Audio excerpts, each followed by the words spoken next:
Nam លាងម៉ាស៊ីនព្រីនខ្លួនឯងទៀតហើយចានេ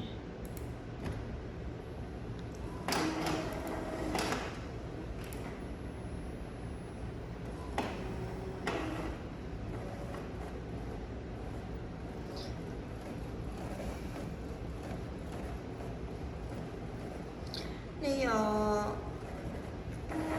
ខ្ញុំលាងនេះជា3ទឹកហើយនេះខ្ញុំលាង3ទឹកហើយចានេះទឹកទី1ទឹកទី2ទឹកទី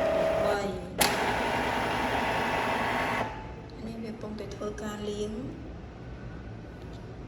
ទឹកទី3អត់តស្អាតទេណាបងប្អូនចានេះបើសិននេះខ្ញុំទុកចោលយូរដោយសារពីមុនមានអ្នកមើលថែមានអ្នកមើលថែហើយខ្ញុំមើលថែវាចាឥឡូវនេះយើងចង់ដឹងថាវាដាច់ពណ៌អីខ្លះគឺវារិចកន្លែងហ្នឹងឲ្យយើងមើលហើយចាអញ្ចឹងបានន័យថា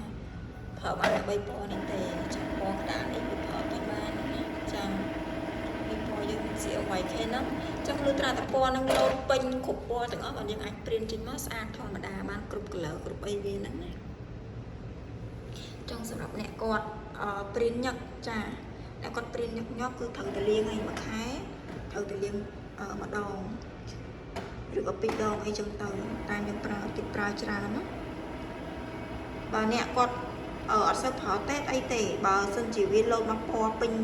ពណ៌គ្រប់ពណ៌ធម្មតាហ្នឹងយើងអត់ធ្វើការលាងទេតែវាលោតដាច់ពណ៌ខ្វះពណ៌ហ្នឹងយើងត្រូវតែលាងណាដើម្បីវាចេញពណ៌ស្អាតវិញ